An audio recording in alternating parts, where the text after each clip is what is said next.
right, now when we were going for elections, there was something that was making rounds in the public arena, and that was Chapter 6 of the Constitution, issues to do with integrity. Well, there's a bill in Parliament that says people that have been convicted or accused of corruption should not be barred from holding public office, and this was tabled by MP Peter Kaluma. Now, Musalia Mudavadi, that's the Prime Cabinet Secretary, wants that to be in, calling on Kaluma and other members of Parliament not to get to debate that particular bill because it's regressive and will hinder or be damaging to the strides that we've made when it comes to the fight against corruption. This and much more on the program tonight. This is the Bottom Line KE. My name is Brian Amwai. I do welcome you to share with us your feedback on some of the stories that you're running today, and also telling us exactly where you are watching us from, and we'll be able to sample some of it as we continue with the program tonight. Our sign language interpreter is Josephine Ouko. But first, these are the top stories tonight.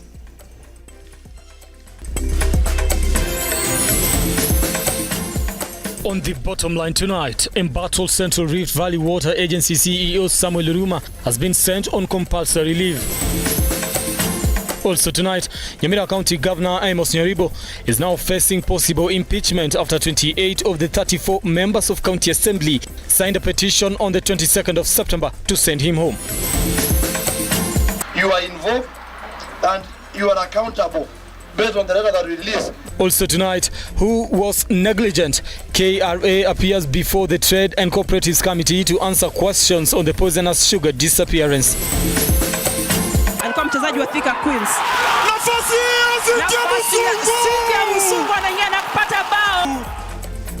And history, as Harambee Starlets edge out Cameroon to storm WAFCON qualifiers. At joyous moment there, we'll be giving you the details of that particular story, and that has to do with Harambee Starlets in this particular program. All right, let's begin. Now, there was drama as the Central Rift Valley Water Works Development Agency officers in Nakuru, as embattled CEO Samuel Luruma attempted to block the board members from handing him a letter communicating his suspension. And as Ian Keitani now files, an altercation ensued, taking the intervention of police from Kaptembo to restore order, with Oruma pleading his innocence. That particular story is still being produced and will be coming your way in just a short while.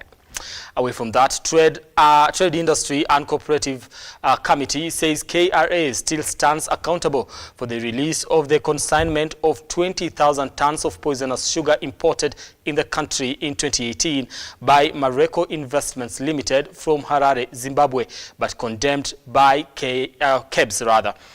Now, KRA, represented by Faith Karu, failed to give clear responses on critical issues pertaining the issue of the release letter. I even know. KRA officials had a hard time before the Trade and Cooperative Committee trying to respond to issues pertaining the release of 20,000 bags condemned sugar weighing 50 kgs each. The contradiction in their responses given by the officials made the committee raise more concerns in regard to the involvement of the authority in the scandal. You are a doctor. You just tell them, take this dose because she's paying, you are getting the money. That tells me that that tells the committee you are involved and you are accountable based on the letter that we released, knowing that that person not fit for that business. That the distillation process, which was a sensitive process, proceeds even as he continues to settle his tax matters. Begs to call Honorable Chair that when Vine Park Limited would have been prepared for the distillation process, our officers were ready to go and open the facility, break the seal in the presence of the multi-agency team to allow him to conduct the distillation process. Puzzle that saw over 27 people suspended raised questions of what was the essence of the release letter sent by KRA a month prior to the initial commence of distillation process, and why was the letter delivered by an unauthorized person who is said to have sealed the empty cargoes at the godown.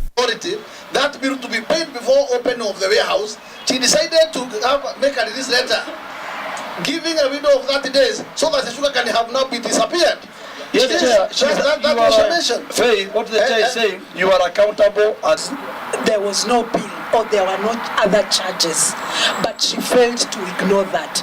The same report that they gave, they indicated clearly that Vine Park is not suitable to turn this process of sugar into ethanol. She ignored it. Did someone sleep on their job, or could they have sacrificed someone's job? According to Faith Kara, the demand letter was delivered in the afternoon, contrary to Derek's submission that he was instructed to deliver in the morning. The signature, according to Mr. Mwangi, the managing director of Vine Park, was forged, and the committee further inquired to know the procedure of delivering a letter based on the submission of Mr. Mwangi that he did not receive the letter, as stated by Ms. Kara. You just decide to sacrifice him because you've not even given us reasons why you had to make him give all his reports to the DCI, no asking questions, na mumeharakisha na mumeenda huko.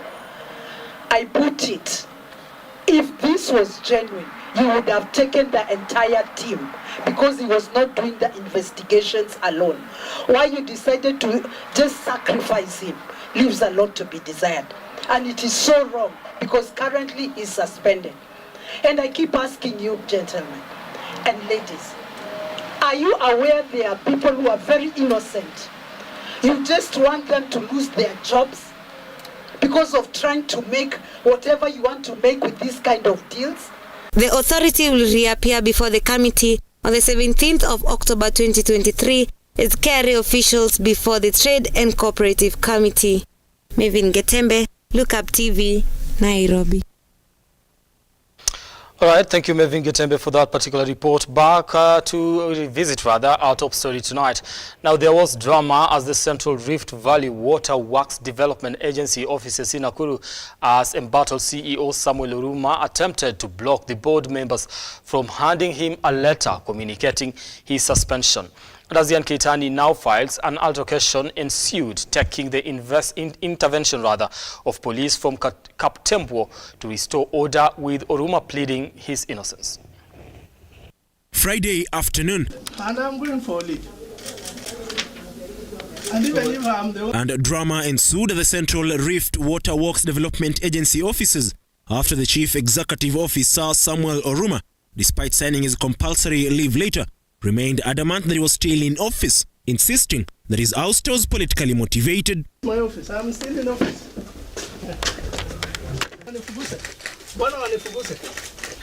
I don't have a problem. What the investigation ifanyike, but I need protection from the government. Ni mtu amenigonga sana, lakini anyway, sina issue.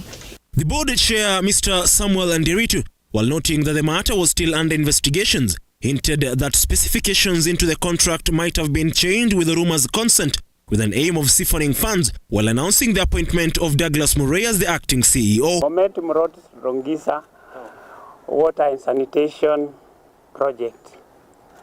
It has been alleged that there has been some procurement irregularities and some technical variation of the project or of the project materials, and there were complaints, anonymous complaints, that prompted the EACC to start investigations. An isolated figure. And despite employees walking away, Oruma remained steadfast, admitting that investigations were ongoing while pleading his innocence. All this is all about politics going around, because maybe some quarters are not comfortable that the CEO in this institution is not supposed to be the one in that office. The embattled CEO now says the tendering process of the project in question was done during his predecessor's reign, while raising questions on his removal from office. There is no money lost in Bomet Mulot. The investigation being undertaken is about tender documentation and all that tendering process, which was done by my predecessor, not Engineer Oruma. Oruma lamented that those behind his removal from office have weaponized EACC in a bid to get rid of him, with 6 different cases tabled against him before EACC. However, Oruma called upon EACC to be independent. The same forces have been asking some of my officers to do anonymouses to EACC, EACC has done 6 or more than 6 cases with me. And we have, including my doubting my training. My personal file now is with the EACC.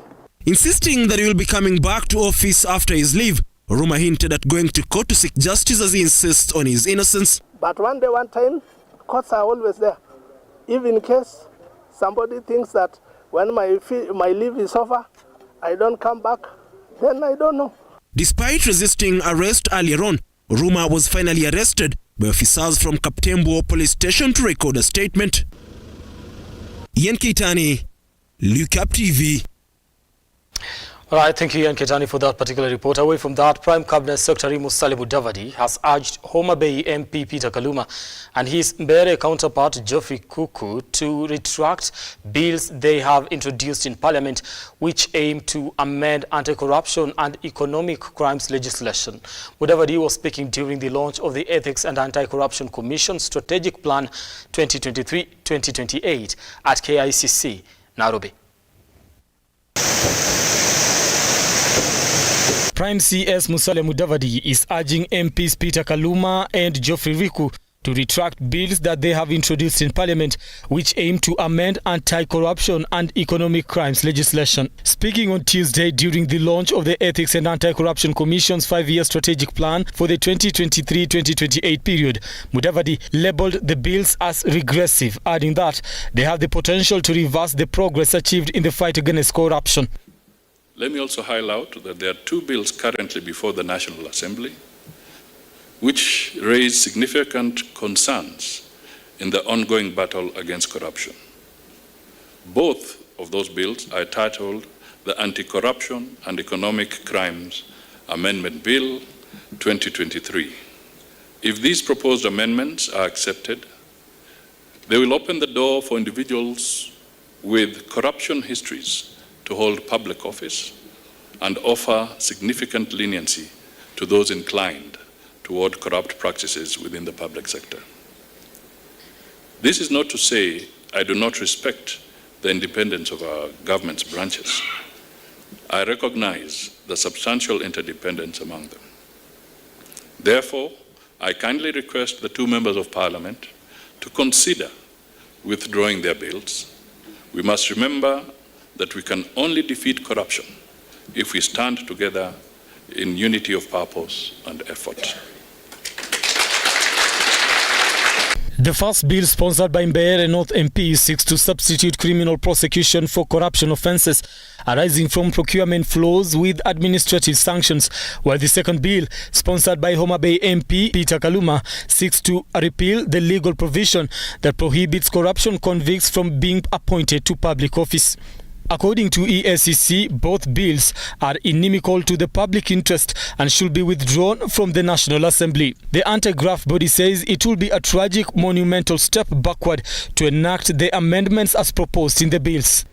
Impunity are men and women who have been given positions of authority, of power, of leadership to help guide this nation to the place where it will deliver for the people of this nation.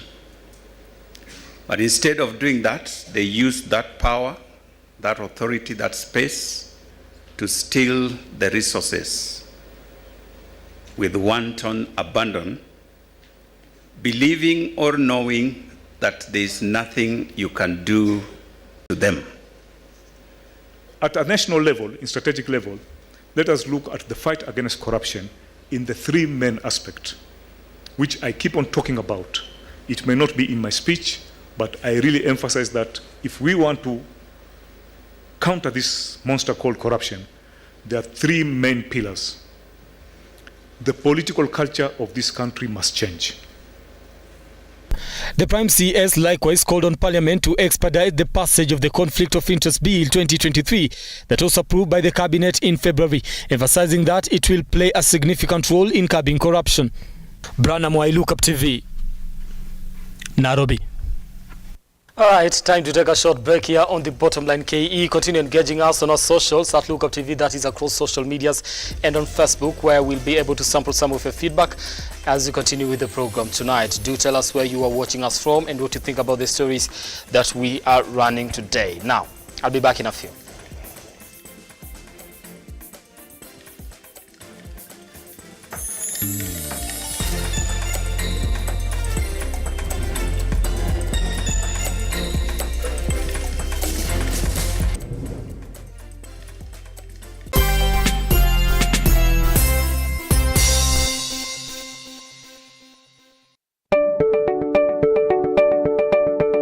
Are you looking for experts in waterproofing systems, concrete admixtures, flooring systems, refurbishment solutions, roofing, sealing and bonding, and building finishing systems? Look no more, as Sika Kenya got you covered. With over 113 years of experience, we offer our customers a comprehensive one-stop shop experience and the best technical support. Our products are available in all leading hardware stores and building merchants across the country. Call us today on 0711 140 232 or 0786 140 834 or email us on sales@ke.sika.com. Sika Kenya, building trust.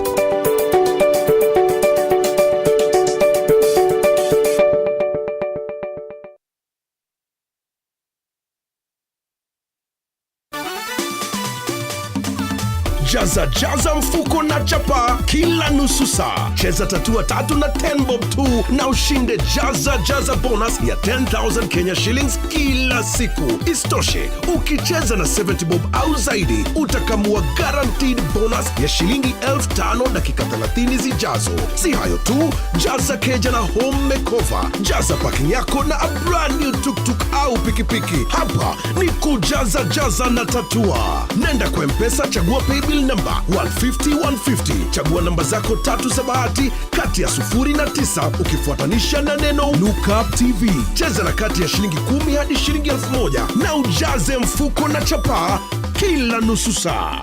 Over 18s only. Gaming can be addictive. Play responsibly. This message has been approved by the BCLB.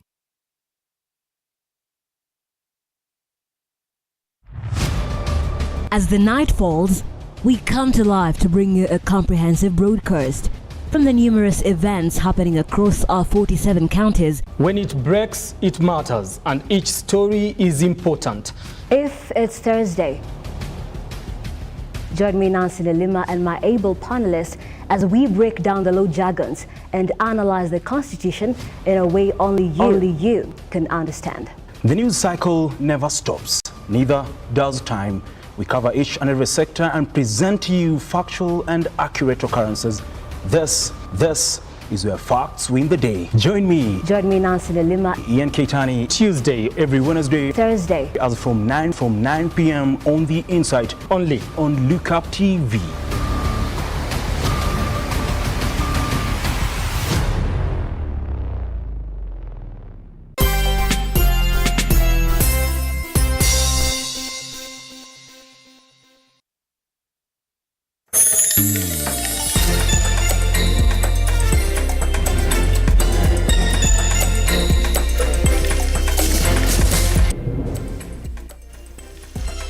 All right, now thank you so much for staying with us here on The Bottom Line. Now, the motion to impeach Nyamira County Governor Amos Nyaribo was today tabled in the County Assembly, despite opposition from Governor Nyaribo's supporters who attempted to block the gates leading to the County Assembly. At least 28 members of County Assembly want Governor Amos Nyaribo impeached on grounds of embezzlement of county funds and misuse of office. The plot thickens for Governor Amos Nyaribo as Nyamira County Assembly members successfully presented a motion in Parliament to impeach him from office. A notice of motion to consider, debate and approve a motion for removal of the Governor, His Excellency Amos Nyaribo, from office of County Governor, Nyamira County, pursuant to Article 181, 1A, B, and C of the Constitution of Kenya 2010, Section 33 of the County Government Act The MCAs are determined to remove the governor from office, citing allegations of abuse of power, corruption, among other claims. It is also reported that Governor Nyaribo's decision to dismiss the health minister, Timothy Ombati, over alleged mishandling of funds meant for purchasing hospital drugs has sparked a dispute between him and the county assemblyman. The constitution demands, we've done our bit as MCAs. We've tabled the motion before the county assembly, and now the document that details all the grounds for the impeachment is a public document now. Any one of you can obtain a copy from the county assembly. Any member of the public who wants to see what the grounds we've put in that document can have access and have a look at it. You interrogate it also. So already 28 out of 34 MCAs have shown no confidence in Governor Nyaribo, appending their signatures for the motion, citing what they claim to be misuse of office. Governor Amos Nyaribo is expected to know his fate next week when the county assembly convenes for another session. Bridget Agola, Lookuptv. Now, thank you, Bridget, for that particular report. Away from that, the bipartisan talks entered day 23 at the Bomas of Kenya, with various representatives of invited groups submitting their memorandum. Now, on Tuesday, it was the turn of the Law Society of Kenya to grace the committee with its president, Eric Theuri, whom through his presentation revealed the need to have a judiciary fund directly charged to the consolidated fund supporting the creation of the office of the opposition leader. However, Theuri insisted that the Prime Cabinet Secretary, which he says the holder of the office remains a Cabinet Secretary in the ruling government, so as to avoid ballooned wage bill at the expense of the taxpayer. With key issues surrounding restructuring of IEBC, the cost of living and observation of the 2/3 gender rule, the invited mensing no words. LSK President Eric Theuri noted that the need to put in place mechanisms to contain electoral injustices, citing Articles 43 and 205 of the Constitution to address the issue of increased levies and taxation, which he asserts cannot spur development, insisting that the disposable income left to common mwananchi has shrunk at the expense of the high taxation. So one of the things we can look at is it time to amend the Constitution so that the elections are not held at the same time. Theuri endorsed creation of 2 offices of the opposition leader, however says the Prime Cabinet Secretary office remains a Cabinet Secretary to be appointed by the ruling government to avoid ballooned wage bill at the expense of the taxpayer, with reservations on separating the boundaries role from the commission, which he says there will be conflict of interest. Again, very legitimate. About 49 or 48% of the country has voted for you, yet you cannot be able or be in a position to dictate or to challenge government policy and build yourself up in terms of your status, leadership. That is something that... Others who appeared before the NADCO included the election observers, ILOG, reiterating for the IEBC to speak in unison unlike in the 2022 general election, with Regina Malombe, the chair of Institute of Certified Public Accounts of the Kenya ICPAK, concurring on the need to amend the process of the hiring IEBC chair to other professionals and not a judicial role as it is currently. As I believe, had we had such a member in the last election, there were issues about particular ratios that would have been sorted promptly and on time. We are also submitting that that commission as it is, its term comes to an end at a particular time. And therefore there is lack of succession planning in that commission. And therefore our submission is that we have staggered appointments. That the 1/3 rule is implemented fully. Be a strong function, will never perform its function on audit until it has sufficient technical capacity on audit. The strength of the Auditor General as well, we propose a ring fencing of the budget for the Auditor General so that 0.3% of the budget is also allocated to the Auditor General, not only to post-mortem, because that's what the Auditor General is doing, but also to monitor how resources are spent in this country. KNCC President Eric RUTO has called on the government to adopt the KNCC bill to help small and medium enterprises create jobs and enable the flourishment of the economy. Prosperity, and we will see in future, because what usually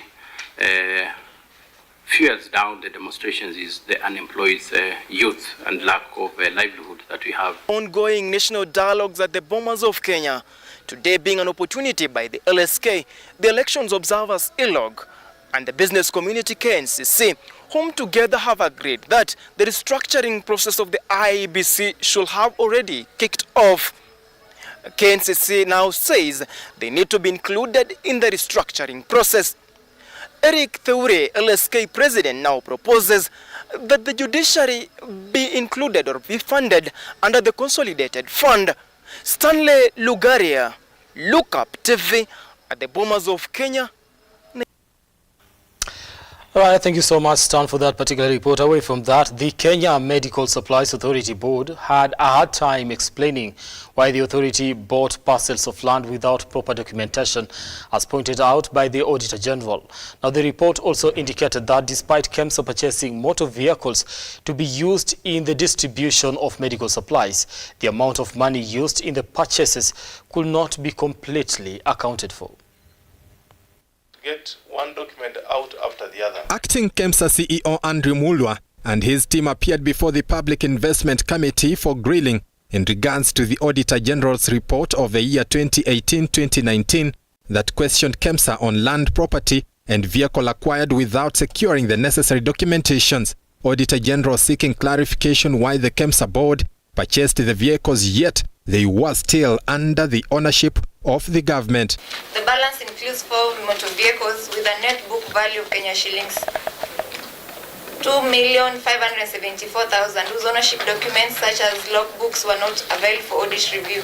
Available information indicates that these vehicles are owned by the national government and have not been officially transferred to the authority. The auditor's report additionally raising queries on why KEMSA does not hold title deeds for several pieces of land acquired. As previously reported, the balance includes land at a cost of Kenya shillings 1,786,967,270, which includes various parcels of land spread across the country, all valued at Kenya shillings 158 million, whose ownership documents were not availed, while other parcels of land had not been valued.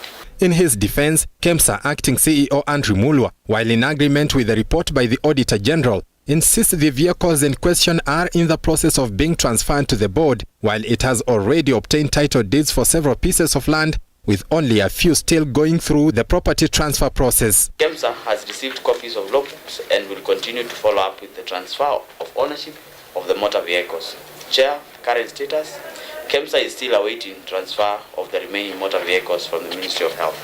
The new boss tasked with the responsibility of bringing sanity at the controversy-laden KEMSA says he will not rest until that time when there is order at the authority. We are like restarting afresh and putting the organization. So, Chair, you expect some transitional gaps, which is what, Chair, I would attribute to the issues that we are facing, and not really the capacity challenge, Chair.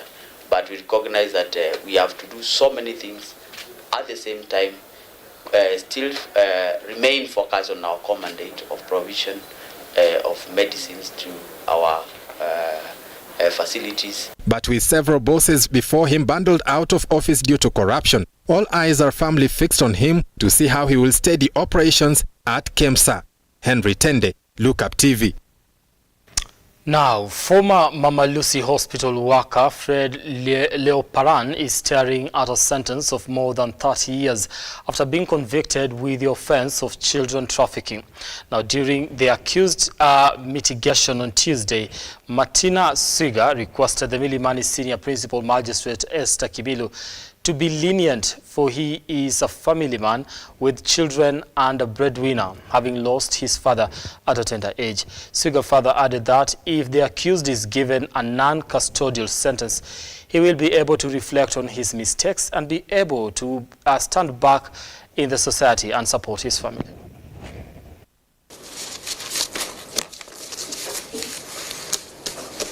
The factors I would wish this court to consider in terms of the sentencing is in light of the essence of the criminal justice system, which aims to rehabilitate the offender, especially seeing that he's a first-time offender.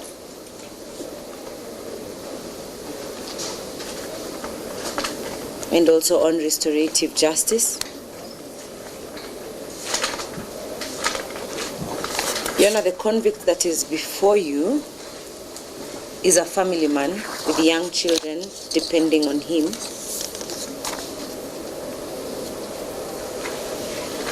And over and above the fact that he is a father and the breadwinner, Your Honor, he also caters to his extended family since he lost his father at a very tender age of 16 years. Your Honor, the convict before you is also in his prime years.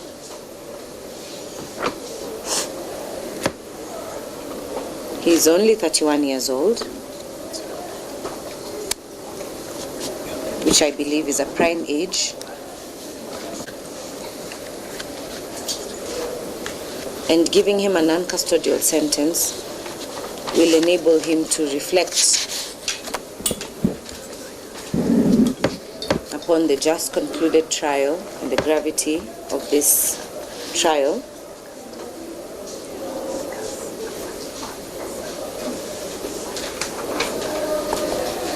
So that he can be able to carry on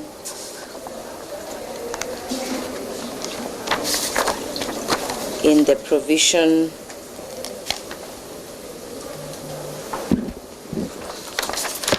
and support of his children and his extended family. Now, Kaya elders from Mijikenda are opposing the alleged privatization of a section of the Mombasa port without consulting local leadership. The elders are calling on President William RUTO and Transport and Infrastructure Cabinet Secretary Kipchumba Murkomen to clarify the developments and include local leadership. Ebika Denyi with more on that and the business wrap. Kaya elders from the Mijikenda community are opposing the alleged privatization of a section of the Mombasa port without consulting local leadership.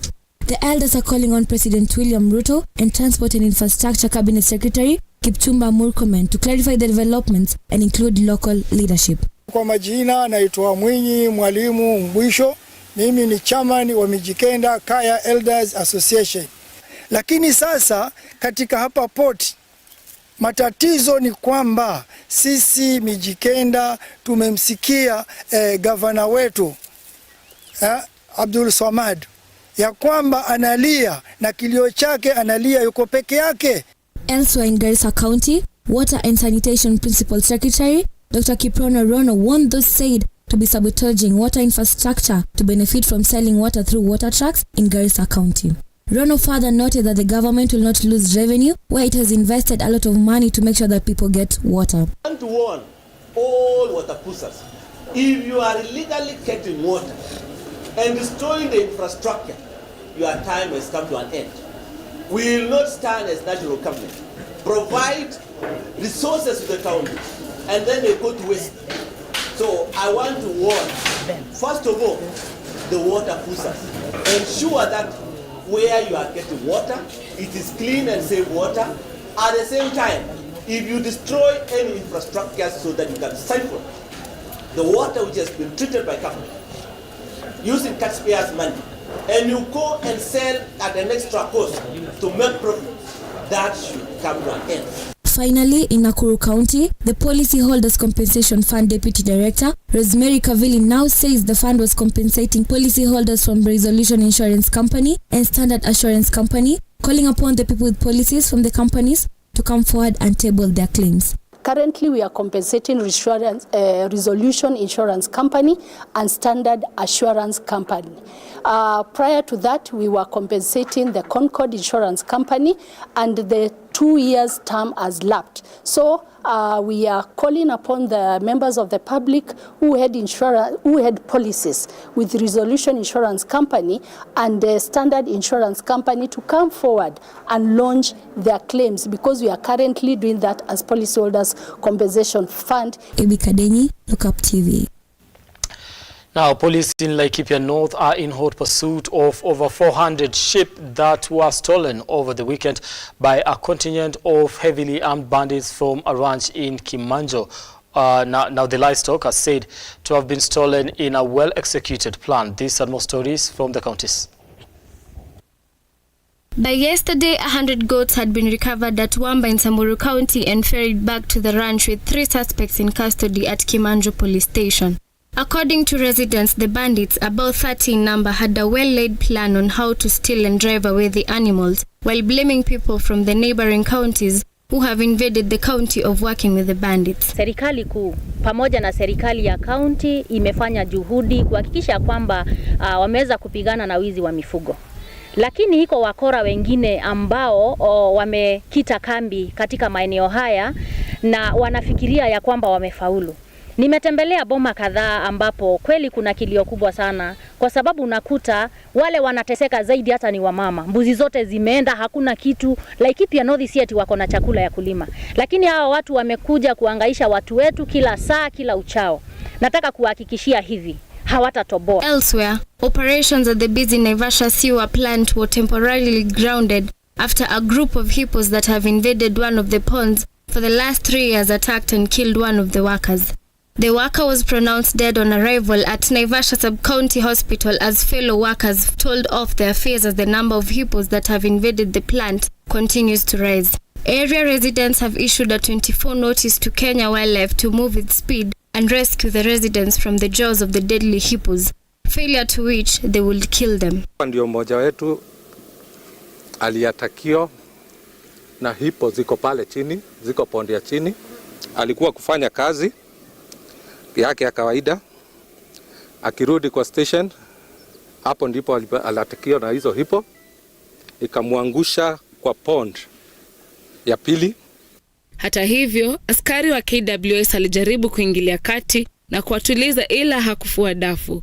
Mwakilishi wadi wa eneo hilo Alex Mbugwa amewatishia KWS kuwa watawaua wanyama hao endapo hawatachukua hatua. Tunampatia tahadhari mkubwa wa KWS ambaye ako hapa hivi.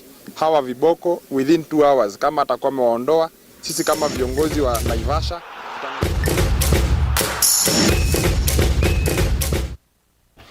Alright, we do apologize for that technical mix-up, rather.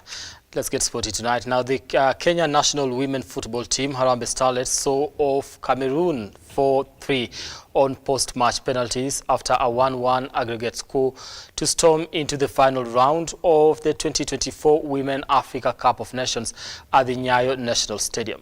Now, Cynthia Shilwatso netted the lone goal for Starlets at the 75th minute for the Beldin Odimba side. Our reporter RUTO gives us the details of this particular story.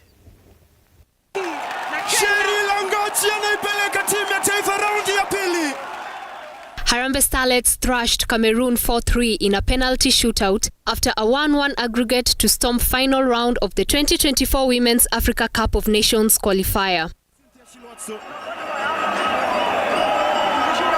Furaha iliyoje Harambee Starlets. Mashabiki wanaingia katika mbingu ya saba hiyo wengi. Cynthia Shilwatso came out of the bench to score the only goal of the match in the 75th minute for the match to proceed to penalties. Msungu anaingia na kupata bao. Goli fataki ya mbali sana. Harambee Starlets wanapata goli la kwanza. Cynthia Shilwatso anaitwanga madabo.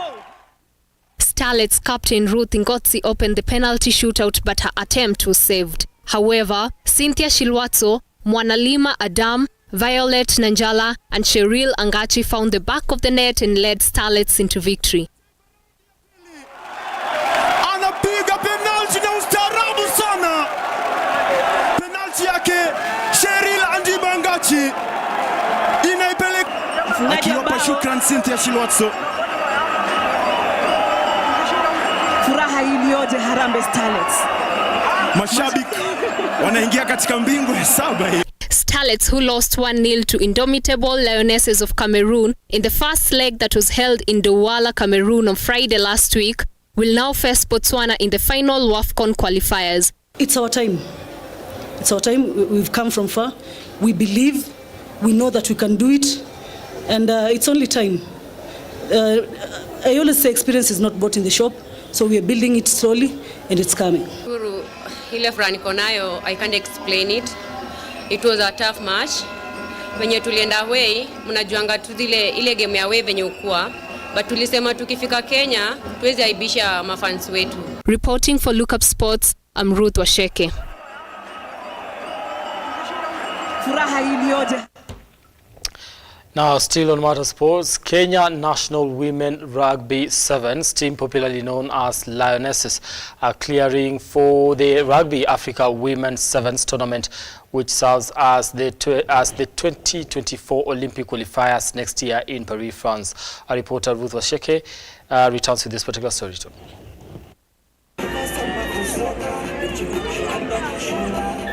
Kenya Lionesses are preparing to compete in the Rugby Africa Women's Sevens tournament, scheduled to be held on the 14th and 15th of October in Tunisia. The tournament doubles up as the African qualification for the Paris 2024 Olympics. Lionesses, who are on a tour in South Africa over the weekend and lost 77 points to 12 to South Africa in a friendly match, will use the experience to strategize for the tournament, which will feature competitive teams across the continent, such as Ghana, Madagascar, South Africa, Tunisia, and Zambia. Lionesses will later on head to Dubai for World Rugby, scheduled for 13th October to 4th November, in a group alongside Spain, Kazakhstan, and Colombia. The team, under the leadership of Dennis Mwanja, who are ranked 23rd in the world and 2nd in the continent, will need to sharpen their skills in order to secure the continental victory. Reporting for Lookup Sports, I'm Ruth Washeke. Now, the third round of Carabao Cup goes down tonight with 7 matches playing tonight. Now, the early kick-off was between Bradford taking on Middlesbrough at the University of Bradford Stadium. Now, struggling Manchester United invite Crystal Palace at Old Trafford. Other matches to take place are as follows.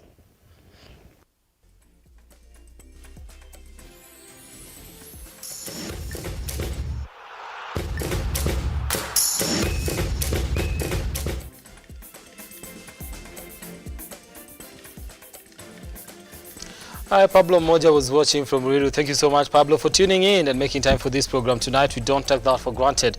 Tony also was tuned in and watching. Thank you so much, Tony. We do appreciate that you always take time to watch this tonight and every Tuesday night.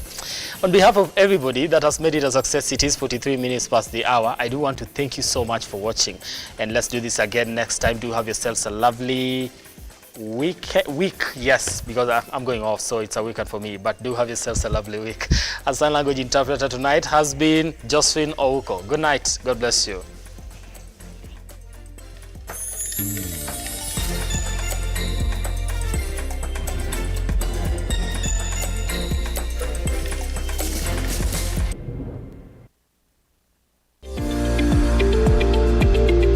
We value your feedback and welcome your complaints about our programming and operations. Feel free to get in touch with us through 0700 893 542 or send us an email to info@lookuptv.co.ke.